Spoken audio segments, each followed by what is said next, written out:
Good afternoon. I'm Joe Cuomo, partner at Lighthouse Advisory Services, commercial real estate valuation and consulting firm.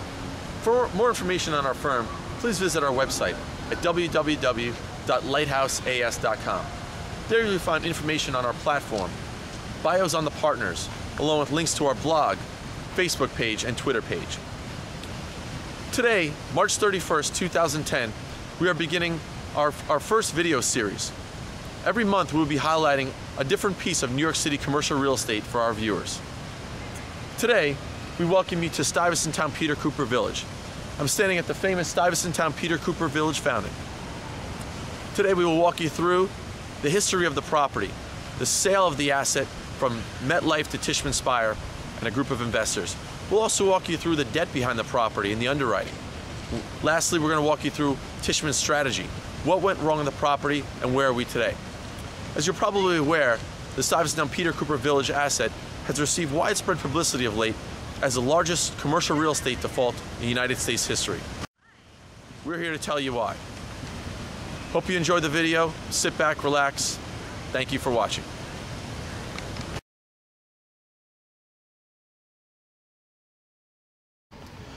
Built in response to the demand for housing generated by returning veterans from World War II, MetLife developed Stuyvesant Town Peter Cooper Village as a community-oriented town in the heart of New York City. The affordable housing residential apartment community spans 14th to 23rd Streets from First Avenue across to Avenue C on the Lower East Side of Manhattan. Stuyvesant Town Peter Cooper Village together comprise more than 11,000 rental units throughout 110 buildings on 80 contiguous acres in New York City. Stuyvesant Town is the larger complex containing more than 8,700 units, while Peter Cooper Village contains approximately 2,500 units. Longtime owner and property developer MetLife sells Stuytown Peter Cooper Village. Property developer and longtime owner MetLife put the property up for sale in 2006, and a group of investors led by Tishman Speyer and BlackRock won the bid for approximately $5.5 billion. A tenant association was among the bidders, along with several other investment groups, but all fell short to the bid from the Tishman BlackRock conglomerate. The debt was provided by Wachovia and Merrill Lynch, with $3 billion of first mortgage debt and $1.4 billion of mezzanine financing, coming 2/3 from Wachovia and 1/3 from Merrill Lynch. The lenders called for a $400 million debt service reserve and a $250 million reserve for general capital expenditures to clean up the property. Including other closing costs, sponsor equity in the deal was approximately $1.9 billion at the loan's acquisition. The equity was syndicated to a number of investors, so while Tishman did have skin in the game, it was a little north of $100 million, but nowhere near the $1.9 billion figure. Major real estate players, including a state workers' pension fund and the government of Singapore, are suffering losses here as well. Loan underwriting. The loan was underwritten during the height of the market at the end of 2006 using pro forma income. The Stuyvesant Town Peter Cooper Village asset had a debt service coverage ratio, a DSCR, of 0.58 times based on the 2006 in-place net operating income, or NOI, but a 1.70 times DSCR using the 2011 pro forma NOI, and that was only on the $3 billion of first mortgage debt. On the total debt, the in-place DSCR was much lower and expected to be approximately 1.2 times by 2011. The lenders were betting on Tishman's strategy and aggressive recapture rate of converting the stabilized units to deregulated market units, and thus having the ability to raise rents to then extremely high levels. Historical recapture rates were approximately 6% annually under previous owner MetLife. MetLife did not employ any tactics to convert units to market, so the 6% figure was from gradual tenant turnover. The lenders underwrote the asset assuming a double-digit recapture rate and a year-over-year aggressive spike in NOI the first 5 years of the loan term, bringing the DSCR to a stabilized level of 1.2 times on the combined first mortgage and mezzanine debt of $4.4 billion.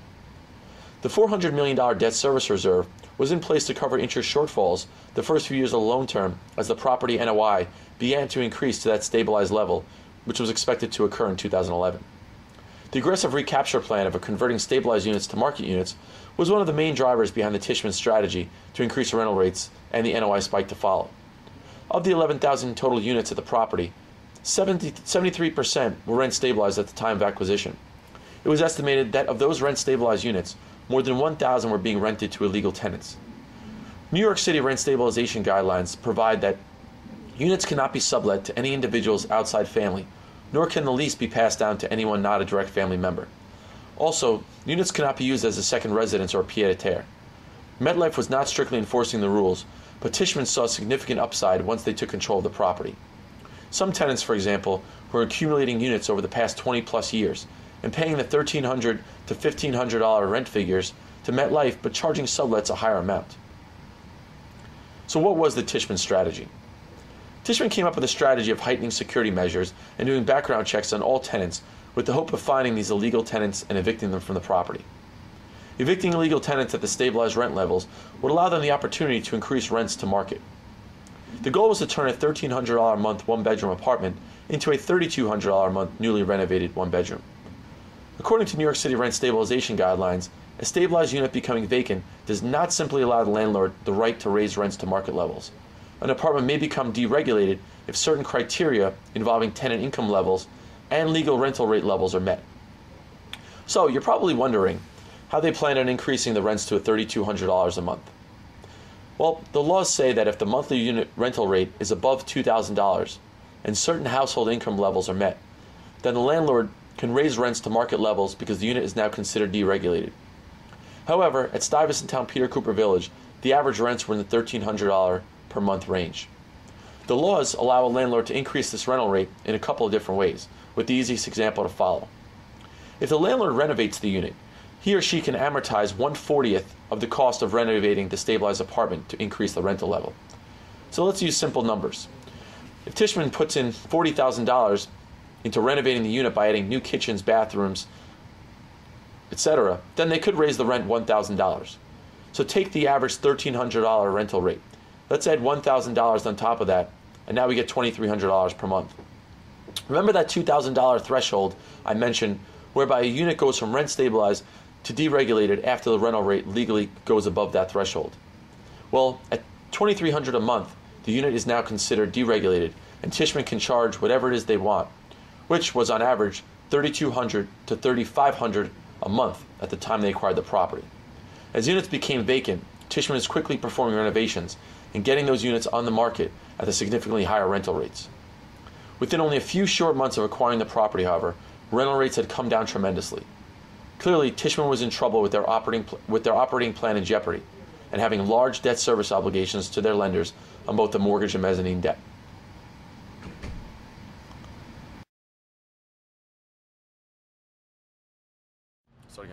So where are we now? Recent rating agency reporting values the property at less than $2 billion. Tenants are now concerned that services and maintenance could deteriorate over time.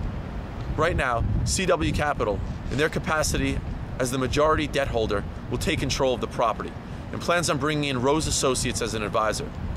Rose managed the property for 3 years prior to MetLife selling to Tishman from 2004 to 2006. One can compare the Stuyvesant Town Peter Cooper Village default to the banking world, where we've thrown out the phrase too big to fail the past few years when referring to companies like Citigroup, AIG, Bank of America, and many others. I guess you could say Stuyvesant Town Peter Cooper Village is our commercial real estate equivalent to those financial firms. I thank you for listening and for watching our film today. We look forward to your feedback, and we'll see you next time. Thank you.